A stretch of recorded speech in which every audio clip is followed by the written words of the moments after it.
Alright, welcome back. Time fucking flies. I feel like I just did one of these like 3 days ago and then cut to, it's a month later, and here we are again. So let's get going, because, before we know it'll be the end of July. Master of the Universe. Me and my friend Paddy went down to watch this, and I did a video about it, which you can check out. But I really enjoyed it. I have and neither does Paddy, no nostalgic real connection to He-Man or Masters of the Universe. We didn't have the action figures or watch the cartoons or anything. And we had an absolute blast. We really enjoyed the film. I thought Nicholas Galitzin's wonderful as Adam. Camila Mendes was awesome as Tila. Idris Elba was great as her dad. And Jared Leto. Never thought I'd see the day I'm saying this, but he was amazing in this film. He was like so good as Skeletor. That might be my favorite performance he's ever given. But it's, at the end of the day, this was a bad financial move by Amazon. The only people who are interested in this property are super old and probably not even go in the cinema. And the ones that did, me and Paddy had a couple of old guys sitting next to us, and they just, during the quietest, most dramatic scenes of the film, we did this would obnoxiously yawn. Just go, and it's like, dude, I'm trying to listen to the dialogue, you fucking old prick. Red, White, and Royal Blue. After I watched Motu, as the kids call it, I was all high on Nicholas Galitzin. I loved him in Bottoms and in The Idea of You and in Master of the Universe. And this was another one of his big movies I'd never seen. It's him. He's basically Prince Harry. They kind of allude to him being the spare and all this kind of thing. And then the son of the American president, who is a Democrat and a woman but has a thick Southern accent, it's like Uma Thurman's playing the US president as a thick Southern accented Democrat. But she sounds like Foghorn Leghorn, but she has the policies of Joe Biden, But maybe they just probably don't want to pick a side of the political fence, so they just... Visually, it looks like a streaming movie. It looks like it was made for TV, and it was very brightly lit, and, but it's a very sweet romance. Their chemistry is wonderful, and I quite enjoyed it. A Night of the Seven Kingdoms. I rewatched the first season of Night of the Seven Kingdoms, because it's a breezy, it's 6 episodes. They're mostly half an hour, maybe some of them 10 or so minutes longer. So you basically can watch it as a long movie, and it's just so wonderful to see these characters, to see Peter Claffey and Dexter Salt Ansell's chemistry develop over the series as the Dunk and Egg relationship develops, and to go in knowing where it's all going. The Egg is a Targaryen, and he's run away, and he just wants to be someone's squire, and all this stuff. Knowing where the twists are going to come, and where all the chess pieces are going to be laid out. It's a different experience, but just as delightful. Scary Movie. This is Scary Movie 6 that they've called Scary Movie as a nod to the Halloween Scream requel thing. This was just awful. Not a single laugh, a couple of, exhale noises that indicate you were amused by something. But no uproarious, out loud laughter. It's just depressing. It's just so painfully unfunny, and there was so much potential. There's another one I did a video on if you want to check that out. Thor Ragnarok, the Motu film, the Master of the Universe, was very much trying to be Thor Ragnarok. It was very much trying to be that big, colourful, lovable, wholesome, but also very self-effacing and self-deprecating and funny fantasy action movie. And in the same vein as Dungeons & Dragons Honor Among Thieves. And it just reminded me how great Thor Ragnarok was, and just how different it felt that all these filmmakers are trying to emulate it now. And it didn't disappoint on a rewatch. It's delightful. Apex. This is on Netflix. It's Taron Egerton hunting down Charlize Theron in the woods, and it's predictable. I mean, the plot is very predictable. You can see where it's going from a mile away, but it's really well acted by Charlize Theron and Taron Egerton. They're both very reliable, and they have a really interesting dynamic as the hunter and the huntee, hunter and prey. The Pitt season 2. I recently caught up on Pitt season 1 and fell in love with it. I thought it was incredible, and hospital drama is usually not my bag, but I'm in love with Noah Wiley, and I mean, so many great characters in it. Mel, I love. Dr. Santos I love her dry, droll sense of humor and her deadpan quips. Dr. Javadi was really lovable. So I raced through season 1. I binge watched it almost in real time, almost in the 15 hours of the real time hospital shift. And then season 2, I rapidly caught up on about the 3 or 4 episodes they had, and now I'm following it week to week, and that's so much worse. It plays in real time, so it was so well suited to a binge watch. And now I feel like it's being drip fed to me 1 hour at a time. And the episodes aren't even a full hour. They're supposed to be an hour. The one episode's called 7 p.m. and then the next episode will be called 8 p.m. But the episodes are like 37 minutes long sometimes, or 42 minutes, and it's, where's the extra time gone? It's literally supposed to be an hour. Obsession. I went back and watched Obsession a second time with my dad and my sister, and my friend Matt came along. And that was funny, actually, because I told my dad Matt was coming, and then he didn't tell my sister, and then she was checking to see if it was going to be busy, or I think she was checking for the time of when the screening was, and called me up and was like, some creep has booked a seat right next to us. But Obsession was so fucking good on a second watch. I mean, it was so much fun just to watch them all jump. And, when I know something's coming and they don't, that was really fun to watch them squirm.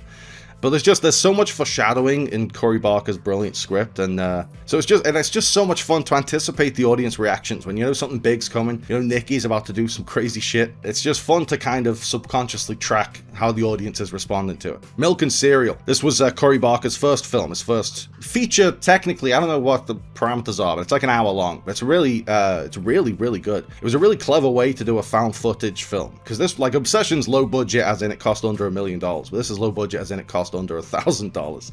And it's just this really smart conceit where it's a bunch of prankster YouTubers. So when weird stuff is happening, they're not sure if they're being pranked or if something really creepy is happening. And then there are things that you think are a prank and it turns out they're real, or the things that you think are real and they turn out they're a prank. And it just keeps you guessing. It was really, really good.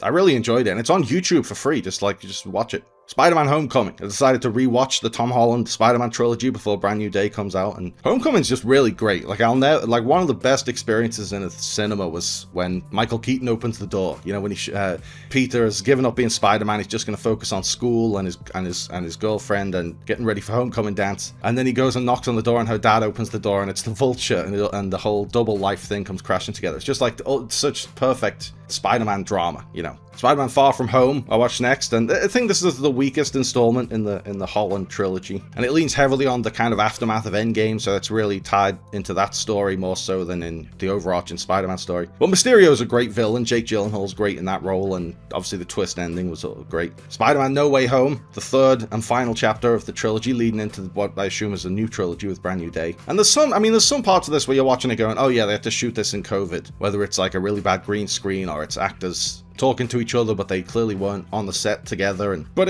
having said that, it's such a fun movie, and just the boldness to bring in Toby and Andrew and put them in a Tom movie and have all three Spider-Men fighting each other's villains. It was insane, and it was so cool. Widow's Bay. Season 1 of Widow's Bay is over. I just fucking can't wait for season 2. And season 1 was great to the very end. The final cliffhanger of the second to last episode, leading into the last episode, of what Mayor Tom has to do to rid the town of this curse. And it's just such an unspeakable. It was a really good twist, and it led into a very high stakes, very unpredictable, very exciting season finale, and I'm very excited to see where it goes next. Disclosure Day. I couldn't have been more excited for a new Spielberg UFO movie, but this is very, very old-fashioned. It's not like Close Encounters 2.0, it's just Close Encounters. It feels like it could have been made in the 70s or 80s. Like, it's meant to be old school, but I think he maybe should have just made it a period piece in that case. If he's gonna go with the old school, like, make it old, do it closer to the time of Roswell. Like, these days we know those images from Roswell and things, and we've seen them. All that stuff is very familiar to us. Flying saucers and little green or little grey aliens with the little black beady eyes. That wouldn't be that shocking to see, because we've already seen all that stuff. And the UFO footage that they leak, it just looks fake. It looks, you know what I mean? It doesn't look like the aliens look fake and the spaceships look fake. And it's supposed to be mind-blowing because of how real it is. The whole thing, it just feels so antiquated that the plot is we have to get on local cable news. In a world with internet and smartphones and social media, to get this out there, we've got to go on the local Kansas City Weather Channel. Or people just won't believe it. Dirty Rotten Scoundrels. This is just one of the best comedies. I could watch it a million times. I could watch Michael Caine and Steve Martin's back and forth as these two con men for hours and hours.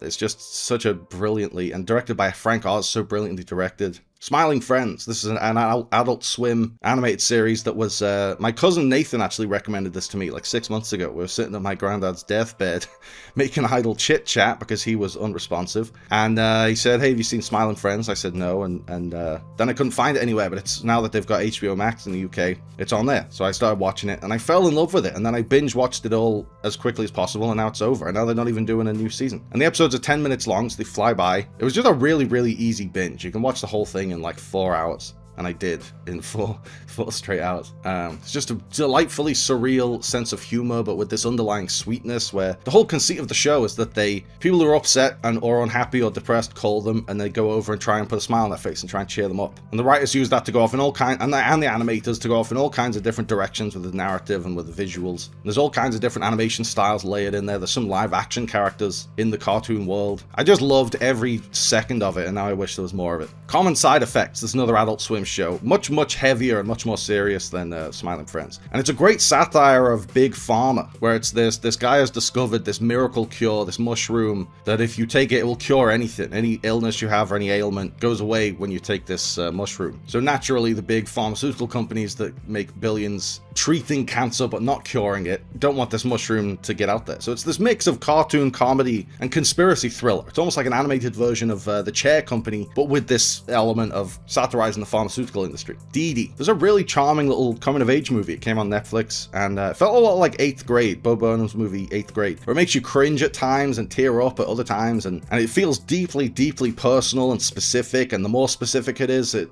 makes it feel more universal and relatable. And like, there were so many scenes where I was reminded of my own childhood. I was even a little bit triggered at times. And me and this kid have nothing in common. Like, I'm white and he's Asian, and there are other differences, but I related to him so deeply because the specific things are different, but the universal things are the same, and it's hard to describe. It's like, it's the same reason I could watch Lady Bird and relate deeply to Lady Bird, even though she's a girl and I'm a boy.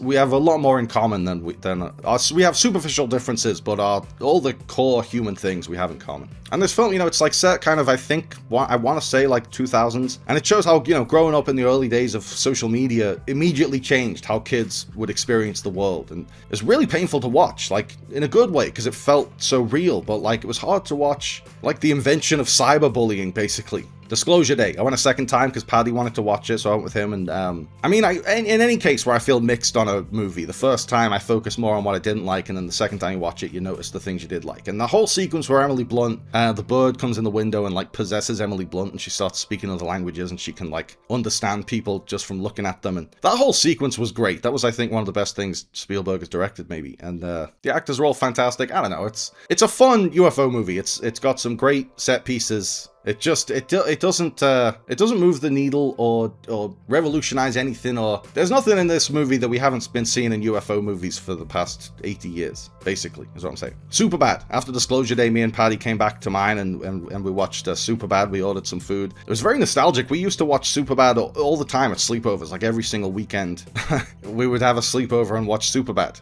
As I'm sure many kids who grew up around the time we did, because that's another case where it's just so relatable. And it was like written by these Canadian teenagers in the 90s and then made in the 2000s, but it just is, the whole thing feels so universal. And obviously just fucking hilarious. Do Revenge, just like I very much enjoyed Nicholas Galitzine in Masters of the Universe. I went to watch his other Amazon project. Camila Mendes I loved as Tila, and she's in this movie Do Revenge. Or wait, was it Amazon or was this on Netflix? I can't remember.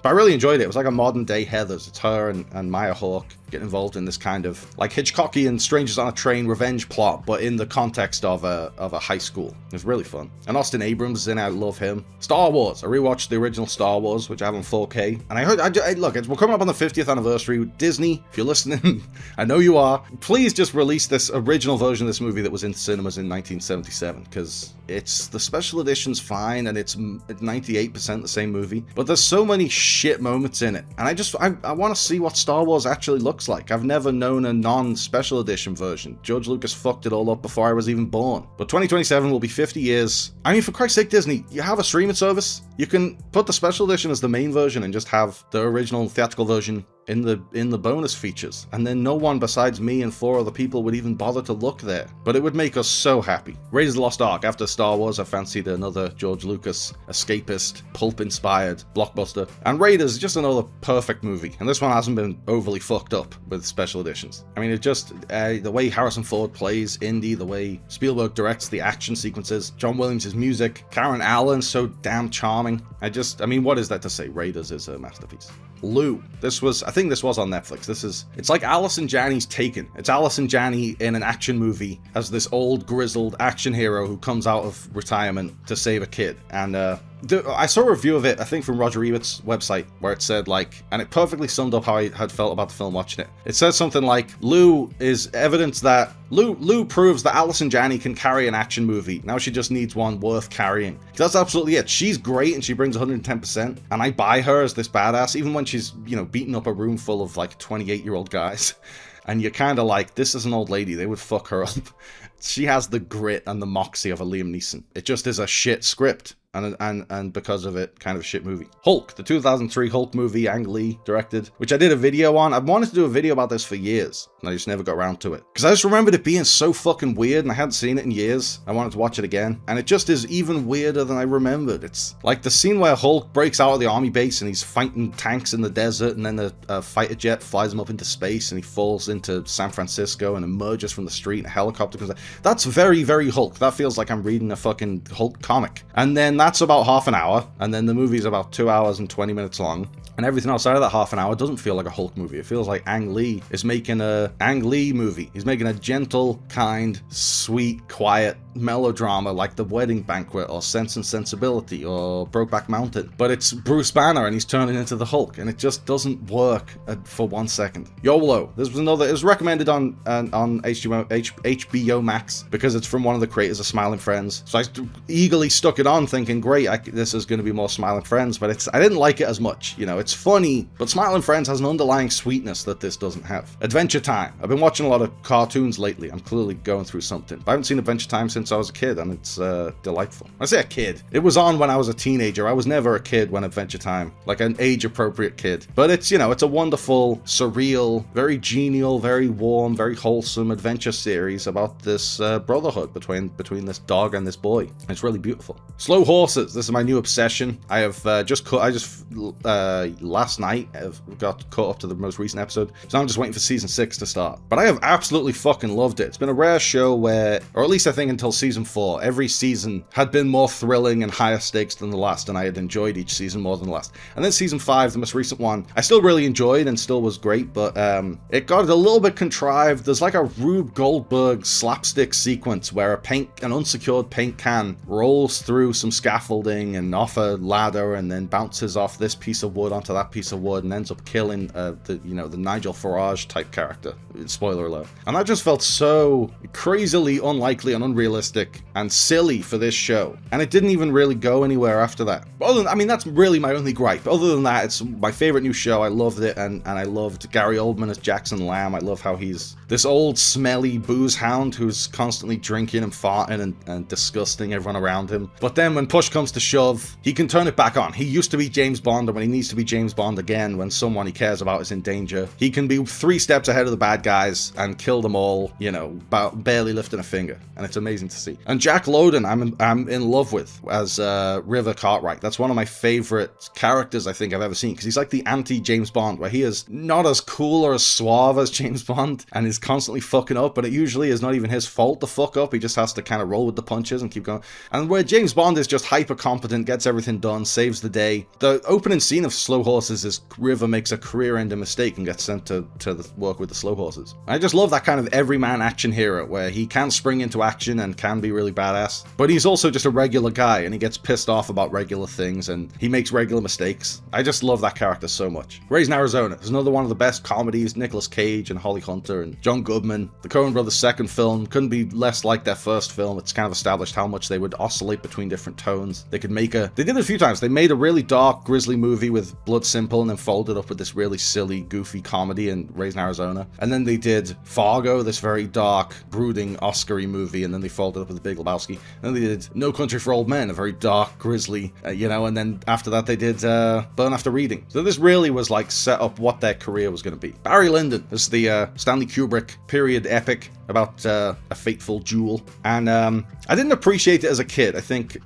it was too slow and somber maybe for me to appreciate when I was younger. But I really enjoyed it this time on a rewatch. It's because it completely takes the piss out of the costume drama. I think I didn't really appreciate that or even recognize that as a kid. I just saw it as a dry costume drama. But it's a satirical subversion of the costume drama, much in the way that like something like The Favourite is. It's dry British humor dressed up as this Hollywood historical epic. And the cinematography is gorgeous. It is literally every frame a painting. Every frame is composed like an oil painting, mostly lit by candles. Superman. I rewatched James Gunn's Superman. Still delightful. David Corn Sweat. Still can't get enough of him. And the ending got me excited for Supergirl. And then, well, more on that later. Toy Story 5. I really enjoyed Toy Story 5. I went in like not even really being that arsed because I hadn't thought Toy Story 4 was necessary. No one thought Toy Story 4 was necessary. So Toy Story 5 certainly wasn't necessary. But as long as you broke the seal with 4, you might as well just keep fucking going and printing money. But then I really enjoyed it. I thought it justified its existence way more than Toy Story 4 did. I said that in my review. Conan was hilarious in every single second he was on screen. Joan Cusack was wonderful. Sort of Jessie takes center stage here, and she really, digs deeper into Jessie than she's been able to as a supporting player in the past. I thought it was fantastic, but you don't need me to say, hey, go out and watch it. Based on the box office numbers, it seems everyone already has. Captain America Civil War. I still wanted more of my Tom Holland Spider-Man. Actually, what happened was I was trying to watch Toy Story 1 because Toy Story 5 had got me in the mood to rewatch the first one. And then Disney Plus kept freezing for like 5 minutes and kept fucking up. And so I had to put on a DVD. So I just grabbed Captain America Civil War off the shelf. And I had a great time. So fuck Disney Plus and fuck Toy Story 1. No, it's great. It's so good. It's visually, it's not very exciting, and a lot of people pointed that out, that it's drab and grey and dull, and the Russo brothers have tried to defend that and say, hey, it's about a moral grey area, so it's supposed to look like that. Oh, is it? That's convenient. It's supposed to look ugly, guys. But the actual content of the story and the performances and the way that it plays with, particularly with Steve Rogers and Bucky's relationship and Steve and Tony Stark's relationship, really, really moving. And on top of that, like, it's got Black Panther and it's got Spider-Man and it's got all this cool stuff. Chasing Amy. This is Kevin Smith's rom-com. It's a noble effort. It has its heart in the right place, and it wants to give a voice and give representation to the LGBTQ community. But back then, I mean, it wasn't even called the LGBTQ community. It was very, very misunderstood and underrepresented, and so Kevin Smith did his best. He basically told a story about his own relationship where his girlfriend had been much more experienced than him, and he felt very insecure and jealous about that, and he channeled those emotions into this. But the story is, instead of, like, he falls in love with who he thinks is a lesbian because she's with women, or seems to only be with women, and then he finds out she has this long history where she's had sex with men in the past. He thought he was the man who turned her. And it's all very interesting stuff, and it's all... Ben Affleck's character isn't let off the hook. He does, after doing all these shitty things and treating her like this, there is no happily ever after ending. Like, he fucks himself over. I think the movie maybe misunderstands a bit how bisexuality works, or how...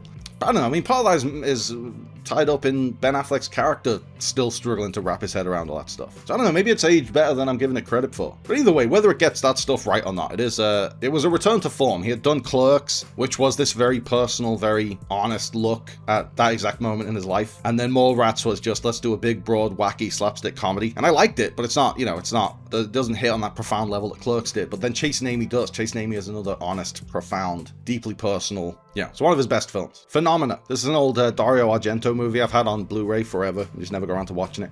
But I stuck it on and I really enjoyed it. I loved the production design. I loved, Motorhead on the soundtrack. That was a nice surprise. Jennifer Connelly was great as always. Very charismatic in the lead role. The Larry Sanders Show. I've been rewatching the Larry Sanders Show. I did a video about the Larry Sanders Show a couple of years ago. That didn't do well then, but it's over time. As often as I do when I do a video about a cult classic. The cult comes out of the woodworks and finds your video that you made about it. That happened with Life Aquatic, 2.5 Men, And Larry Sanders, perfect example of a cult classic, because it's a lot of our favorite comedies are standing on the shoulders of Larry Sanders. Whether it's Curb Your Enthusiasm or 30 Rock or any of these kind of self-aware satires of show business, the comeback where they're making fun of Hollywood and people are playing themselves and making fun of themselves, and that all started with Larry Sanders, with Gary Shandling, and it's like one of the best workplace comedies ever made. The main cast are so good, like Gary Shandling, but then also Rip Torn steals the show, and Jeffrey Tambor is this kind of, he's like the sidekick, but he's behind closed doors. He has a complete mess. And there's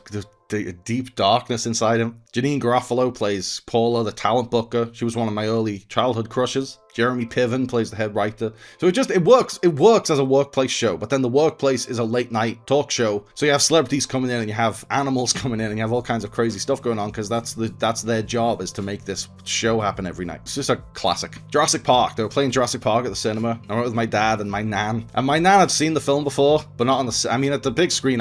Me and my dad and my sister have been to see it a couple of times now, just at the cinema, because it's a whole nother experience to watch, Jurassic fucking Park on a big screen. It's incredible.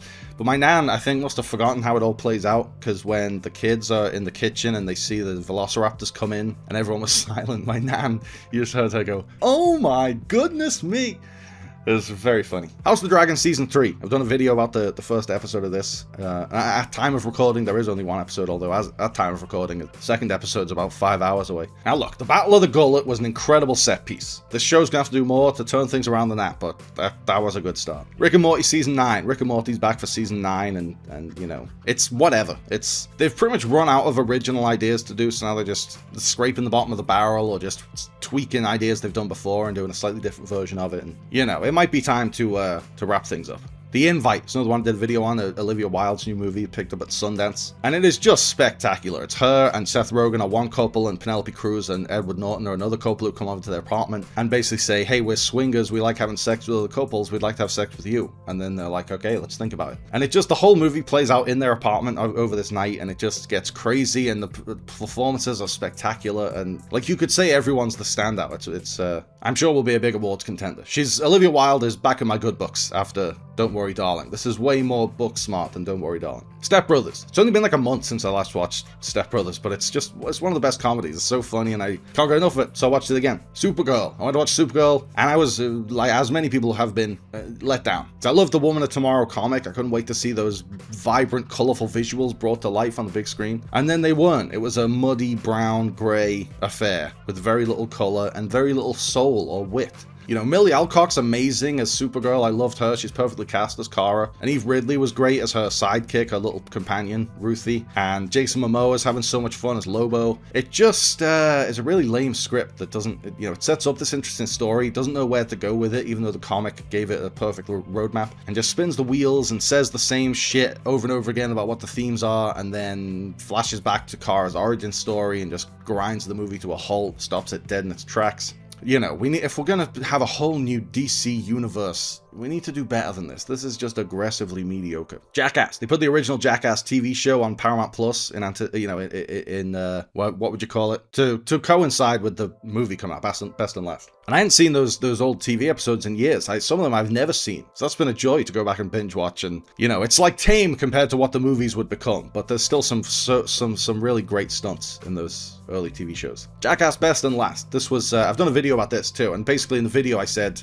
yes, it's a greatest hits montage. Yes, there's not that many new stunts in it, and it's mostly just recycling old ones. But I've never really had a chance to see any of those classic bits on the big screen. I was much too young when those first 3 films came out. So something like the golf course air horn or the poo cocktail supreme, I've seen them a million times, but it's totally different in a cinema. Life, Larry, and the Pursuit of Unhappiness. This is like Larry David and Barack Obama have made a sketch show about American history to celebrate the 250th anniversary of America, and I've only seen the first episode, and it's like most sketch shows, it's very hit and miss, and there's some parts where it's just rehashing bits from Curb, but in like a historical setting. The whole thing about don't say Happy New Year mid-January onwards, that's been in Seinfeld and Curb and this now. That must really bother Larry David to be told Happy New Year. But there's a lot of promise in that first episode. The sketch where he plays Alexander Graham Bell making the first phone call, and it's Richard Kind on the other side of the phone.